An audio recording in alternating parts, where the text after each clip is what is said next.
Paris-Est Val-de-Marne, qui sont le résultat de la fusion des hôpitaux de Saint-Maurice et du centre hospitalier Les Murets, notre offre de soins s'organise autour de 4 grandes filières. La première, c'est la gynécologie obstétrique. La deuxième, c'est la dialyse. La troisième, c'est la rééducation, réadaptation. Et enfin, la psychiatrie. Nous portons un héritage fort de la rééducation, puisque notre établissement était autrefois nommé l'Asile national des convalescents. Il était dédié à la rééducation. Aujourd'hui, ça se traduit par une forte proportion de nos recherches dans cette discipline, et en particulier en réadaptation pédiatrique. Notre filière de gynécologie obstétrique bénéficie également d'une reconnaissance importante, avec la deuxième maternité du Val-de-Marne en termes de nombre d'accouchements. Et enfin, la psychiatrie constitue également un pilier essentiel de notre activité, puisque nous assurons la couverture géopopulationnelle de près d'1 million d'habitants. Bien que notre établissement n'ait pas de valence universitaire, pas encore, nous menons des projets de recherche et publions en moyenne 30 articles par an. Depuis 2024, avec le soutien du GIRSI et de notre entité de recherche locale, le Groupement francilien de recherche en santé, nous avons significativement renforcé notre engagement dans la recherche, comme en témoignent les 20 nouveaux projets soumis à la cellule recherche l'an dernier. La cellule recherche repose sur différents acteurs. Le comité d'éthique et de la recherche, qui garantit le respect des principes éthiques et la protection des usagers. La déléguée à la protection des données, qui est garante du respect des exigences réglementaires en matière de protection des données personnelles, RGPD. La direction des affaires médicales et de la recherche, dont je fais partie en tant qu'assistante de recherche clinique depuis décembre 2024, qui apporte un soutien administratif et organisationnel, mais également des professionnels particulièrement investis, le président de la CME, des médecins, le personnel paramédical, qui apportent leur expertise en méthodologie statistique et rédaction scientifique.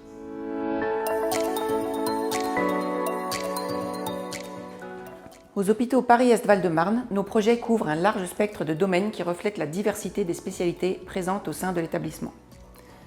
L'activité de recherche que nous menons est structurée autour de 4 axes principaux. En réadaptation, nous explorons des méthodes innovantes pour améliorer l'évaluation de certaines fonctions complexes dont on sait qu'elles impactent l'autonomie, comme notamment le concept de l'évaluation écologique, par exemple des fonctions exécutives ou de la mémoire.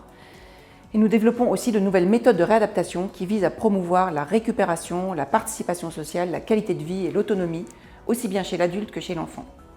Pour cela, nous utilisons des méthodologies originales qui nous permettent d'être au plus près des besoins et des objectifs personnalisés des patients, tout en maintenant une grande rigueur scientifique. En gériatrie, nous menons des projets qui visent à mieux comprendre les pathologies qui sont liées au vieillissement et à développer des stratégies qui sont adaptées à cette population spécifique. Elle ouvre la voie à des recherches diagnostiques et thérapeutiques grâce à nos équipes pluridisciplinaires spécialisées.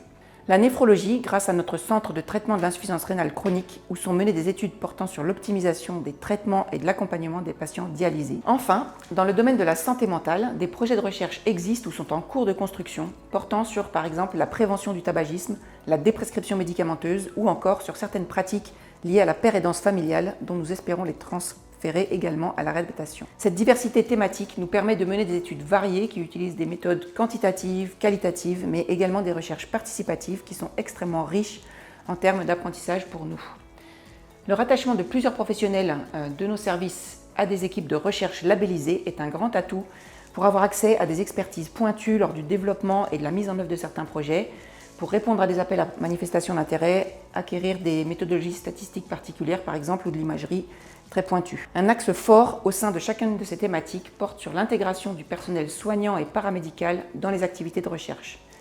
Cet objectif est grandement facilité par notre rattachement à un groupe de recherche clinique de Sorbonne Université qui s'appelle Handicap moteur et cognitif et réadaptation, que je co-dirige et qui promeut justement l'implication de tous les professionnels de la réadaptation dans la recherche clinique. Aux HPEVM, j'ai la chance d'avoir une double casquette. D'une part, celle d'ergothérapeute clinicienne dans le service de rééducation des pathologies neurocongénitales du SMR pédiatrique, et d'autre part, celle de chercheuse attachée à la cellule recherche de l'établissement et au groupe de recherche clinique Handicap moteur, cognitif et réadaptation, ANCRE, à Sorbonne Université.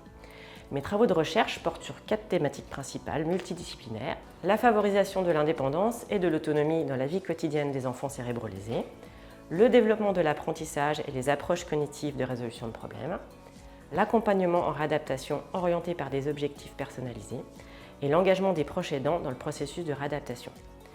J'exerce également une mission de conseil auprès des professionnels de santé des HPEVM en les accompagnant depuis l'émergence de l'idée au choix méthodologique, en passant par la rédaction du protocole et le montage des dossiers pour répondre aux appels à projets. Enfin, de nombreux professionnels, membres ou non de la cellule recherche, enseignent, coordonnent des cours et assurent des formations liées à leur expertise.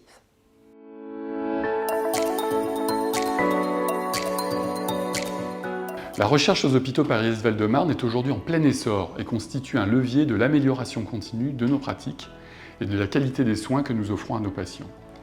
Dans les années à venir, notre ambition se structure autour de 3 objectifs. Offrir à tous les professionnels de santé, qu'ils soient médecins seniors, internes, rééducateurs ou soignants, les outils, les ressources et surtout l'accompagnement nécessaire pour qu'ils puissent mener des projets de recherche innovants, du plus basique au plus ambitieux.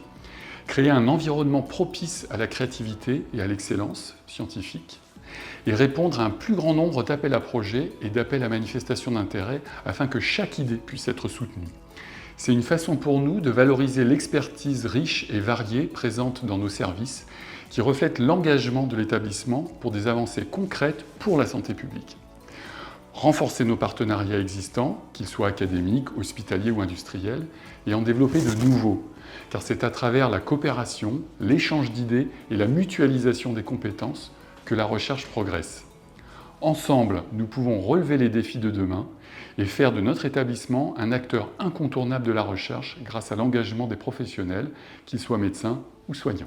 L'engagement de la direction de l'hôpital à créer un environnement propice à la recherche se traduit par un choix audacieux, puisque la quasi-totalité des recettes issues des points SIGAPS est reversée au pôle publiant des articles scientifiques. Ce mode de répartition donne une certaine autonomie aux acteurs de terrain, qui peuvent se doter d'un logiciel, suivre une formation, participer à un congrès lié à la recherche ou solliciter un budget dédié directement auprès du chef de pôle. Nous espérons que ce fonctionnement répondra aux besoins de chacun, suscitera de l'enthousiasme du collectif et permettra de contribuer à l'amélioration des pratiques de soins.